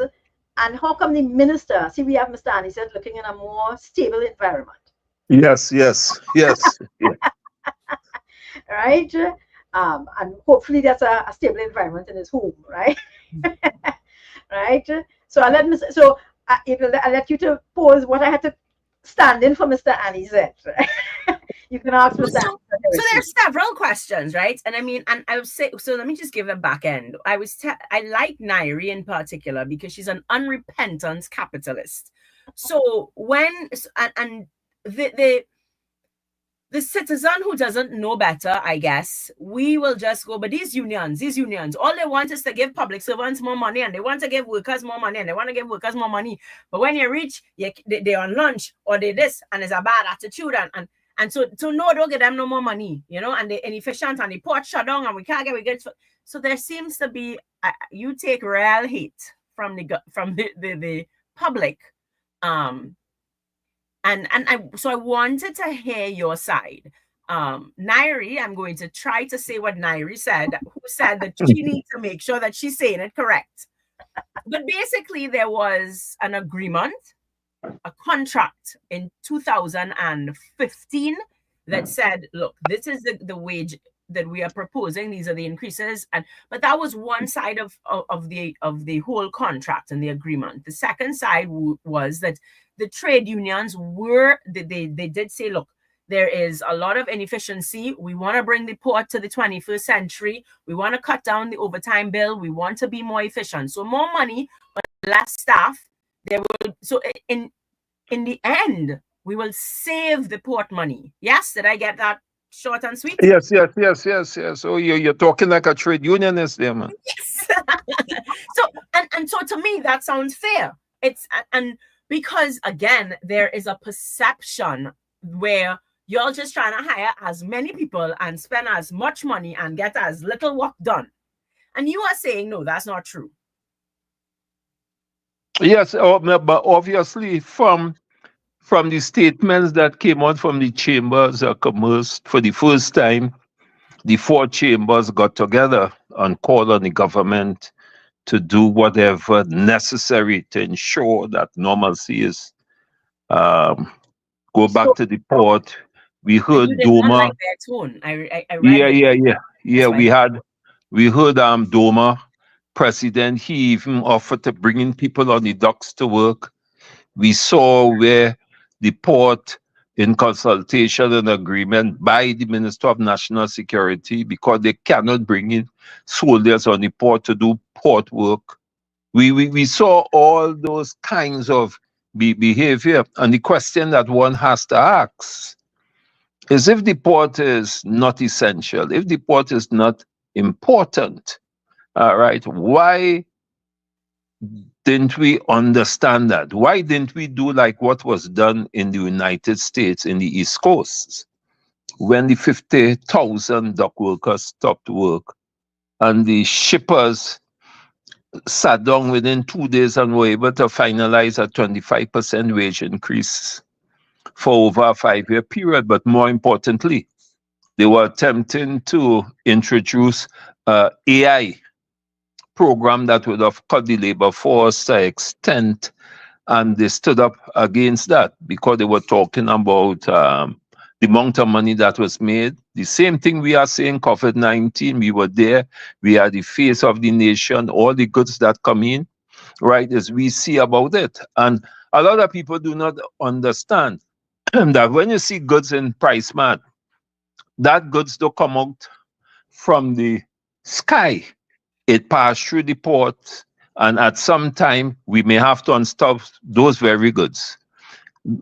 Goods in hospital, medication, where does it come? All right, the material to build Mount Hope Hospital or Hyatt and all these places, it is done through the port, and therefore the port has a critical role to play within your economy. And having said that, I want to emphasize what the negotiation was about. It was an interest-based negotiations. We were doing normal negotiations, and the Port Authority management came to us and said, listen, we are in dire straits. We need to put a framework agreement in place in order for the port to be competitive. All right, and if we don't do that, we're going to have all kinds of issues. And we sat down with the port and negotiated a collective agreement. The minister was involved in it, Mr. Cadiz, and the permanent secretary was involved in it. And this agreement was signed publicly. And then we had a town hall meeting with the workers to explain them.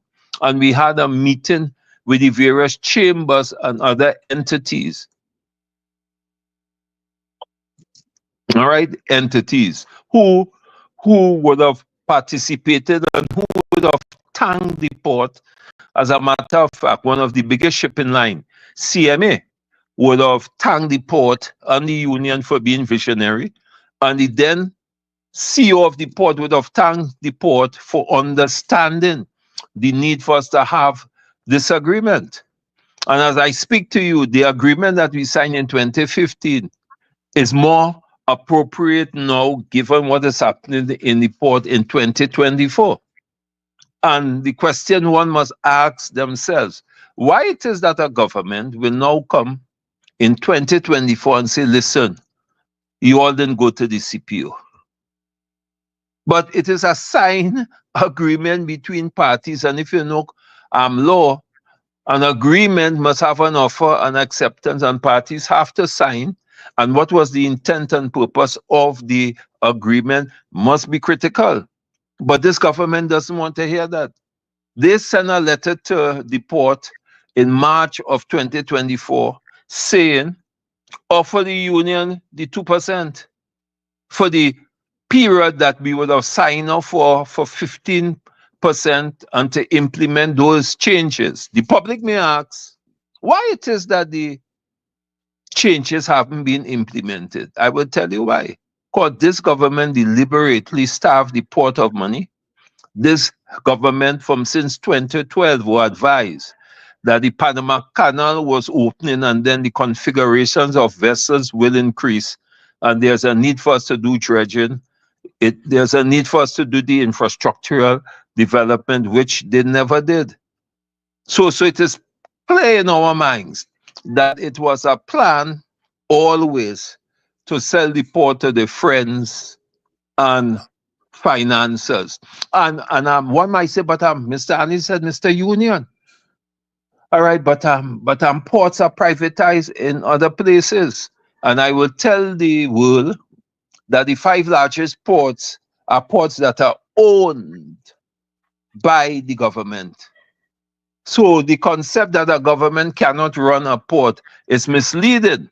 But because of how we run the port and the interference of the minister and the government in the port operations, where political decisions are made and it trumps the commercial decision, that is the issue that we have in the Port of Port of Spain. There is too much political interference. In Singapore, you do not have that. Look at the size of Singapore. And look at what Singapore would have been able to accomplish in terms of one of the 5 biggest ports in the world. The question is, why Jamaica is ahead of us? And we in Trinidad, where money wasn't a problem, have not yet had the kind of port in terms of infrastructure and operational structure that is required for us to be competitive. We as the union would have done the part that we have to do. We agree with no overtime, you know. As I speak to you, the overtime for daily rated workers is $4.3 million annually, and monthly rather, sorry. And for the monthly paid is 1.3 million. So we're looking at over 5 million. So then if you multiply 5 million a month by 12 months, that is 60. And if you multiply it by the 10 years that we enter into, you're going to see how much money that the port would have had to pay, that they have to pay from their own coffers, because the shipping association or the shippers are no longer paying overtime bills, because the international best practice is to have 5 in 7 or 4 in and 4 out. All right? But the port, the government doesn't want that. And the question you may ask, why it is that the government have not looked at the implications of their decision that they would have made. Final point is the 12%. If you work the 12% across the 3-year period and the savings that the port would have had, okay, and you offer the 2%, but you continue paying overtime and working overtime, the 2%, right, will not make sense in the context then that the port will have to spend more money than if they would have accepted the 12% and cut down on the gang sizes, one, increase productivity, which we agreed with, and more importantly, there would have been no overtime. So there would have been a saving in terms of the total wage bill for each year of over $58 million for the Port Authority. That's a fact. That's a reality. And the question that Trinidad and Tobago must ask, that you could pay $8-point-something million, all right, and then work it out with a wage rate of $50. That is 87 people a year that you could have paid with that $8-point-something million. And the question that I will want to ask, just off the side, we don't know how much money was paid with the Auditor General, who they went to the Privy Council. And the question I want to ask, the Privy Council says that Mr. Imbot should be investigated too. The question that I'm asking, why it is that is not an issue in Trinidad? Why the Prime Minister said that he didn't hear that and he's not aware of that? These are the questions that we have to ask. Right? So those are the reality, and you would have seen that Minister McLeod, who haven't been in the public domain for years now, came out and said, hey, pay the people on them, but you all are wrong. There, and Minister Katie said, but hello, we sat down and we negotiated with other entities without going to the CPO. We were the government at the time and we determined that we'll do it through the minister. Who is you in this government now to come and micromanage and say that we had a right to go to the CPO for that agreement to be legitimate? But the issue is that the government doesn't want to pay more than 2%, but say take it or leave it 2%, do what you all want to. And I will add another dimension, which the public doesn't know, that the industrial court registered a collective agreement for the NIB workers for the period 2015 to 2017. Because they go year to year. And they send out circulars, which is the board and management to the workers, telling them that they're going and pay the salaries and they're going and get the back pay. And Minister Imbert wrote the board and tell them, do not pay it. So as I speak to you, for the last 3 years now, that has been a dynamic matter going on in the court. The former president was very strong that, hey, this is an independent court of records, and therefore, you cannot register an agreement, and then the minister writes and say, do not honor it. And I'm wondering if that is the reason why that you like a thief in the night, we got notice that her contract will no longer be renewed. I'm just wondering, I'm just wondering. So I'm just demonstrating how this government, when it suits them, breaches all the laws. Because I am not a lawyer, but I think I have sufficient sense that a policy decision cannot supersede a collective agreement. The cabinet did not legislate the performance manual, the state performance manual, where the minister quoted, but I was part of that as a labor representative, and it was guidelines. Guidelines cannot supersede or policy a collective agreement. A collective agreement is law. It is, even though if the collective agreement is expired, it becomes an individual term of employment for the individual workers. That is the law. And I'm therefore why it is that the government is not recognizing it. And I remember that someone was fired, which was the acting CEO on the port, because they went to the Joint Select Committee and they did not prattle what the government want to say as it relates to a vessel that my good friend is aware of. Okay? And those are the issues that is frightening. And when I hear a prime minister make such a statement now, that where you tell me to tighten my belt, and you said that we have to wait until 2027 when the Dragon deal comes and blah, blah, blah, blah, blah, blah, blah. But you say I have accepted a 48% wage increase for me on my salaries. All right.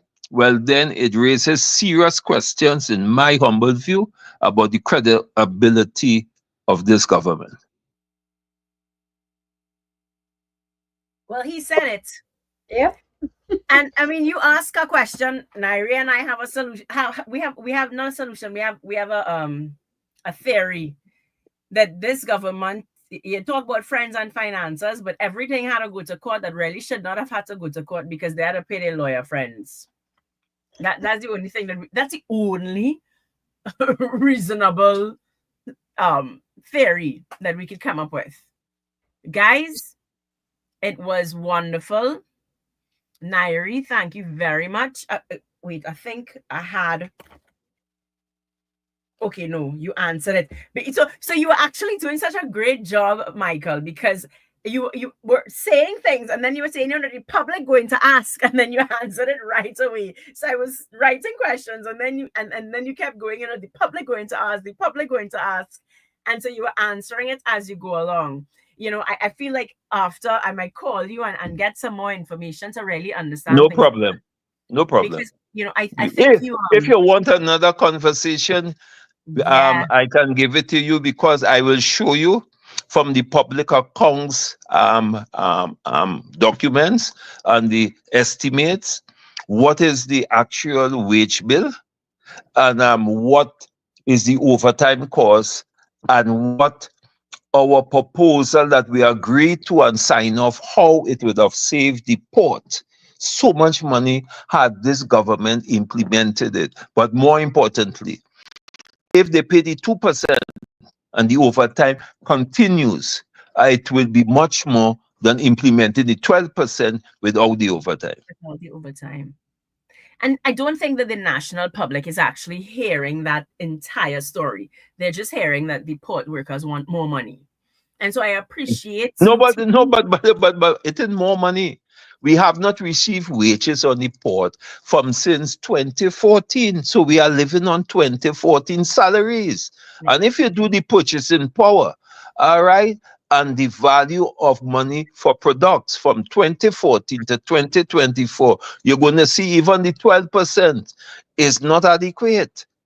Now, Because let me ask you a question, Mike. It's 6 o'clock. I want to ask you a question because yeah, you're saying yeah, that tell me. 12%, but with less people. Are we going to have protests when it's time? Because you're saying that the agreement was there, so persons were willing to take their severance package and leave. You're saying A that. golden handshake. What the arrangement was that workers with 5 years and less to go, they will get the full benefits, right? Pensionable benefits with a golden handshake.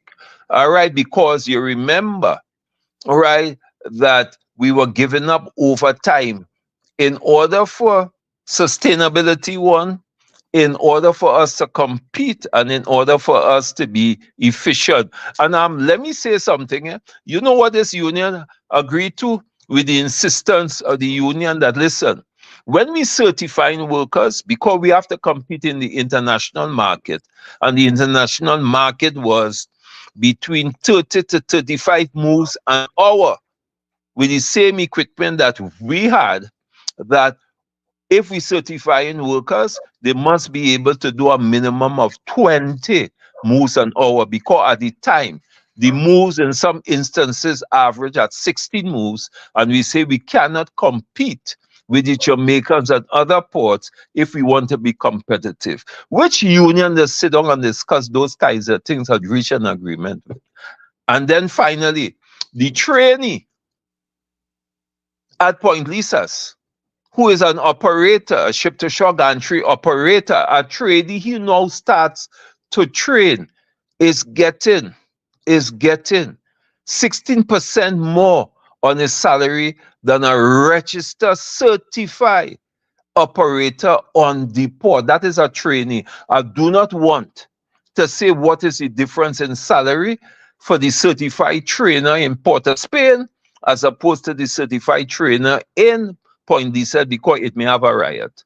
It is so alarming, the difference. Those are realities that the government cannot hide. Those are the realities. And I want to tell. I have to interrupt you. Oh my goodness. Michael, why didn't you come on earlier? No, but I was on earlier. I was listening to the conversation. I was driving. Right, Yeah. but you all were talking about you know something that is dear to my heart too.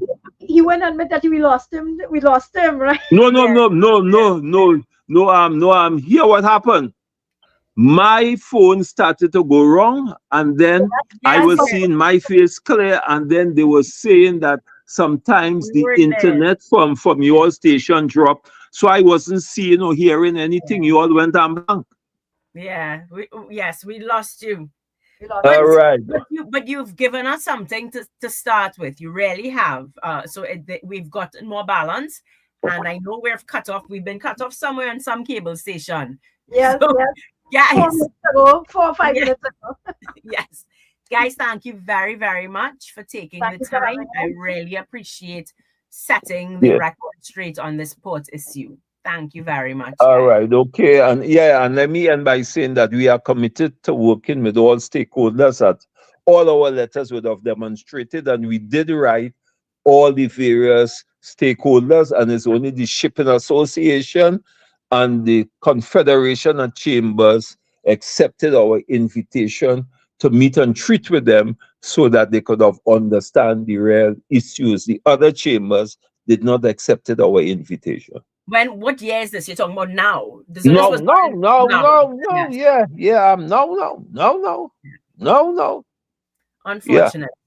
Yeah, Thank you very much, unfortunate. guys. Okay, my pleasure. Hope we could have a chat with only the port sometime. Now Yes. you could come Yes. into. Yes, yes. Thank you. Okay, appreciate it. Take care. Thanks much for the opportunity to put the dock worker side to the public. Yes. And Thank you, I will put it on TikTok as well to try to get the conversation out there, the information out there. Yes. And then put on TikTok that we the dockers and the labor movement say to follow the Privy Council and investigate him, but because we're going to push for that. Yes, yes. I'm going to do a video on that now. Yes, no, yeah, no, yeah, I was yeah. sending the link when I do it. I might come down to the port and do a video. All right, I appreciate it. Okay. Okay, take care. And thanks again for the opportunity. Yeah, bye-bye. Yeah. Okay, David. Sorry about Thank you that. so much. Bye. That's okay, Marsha.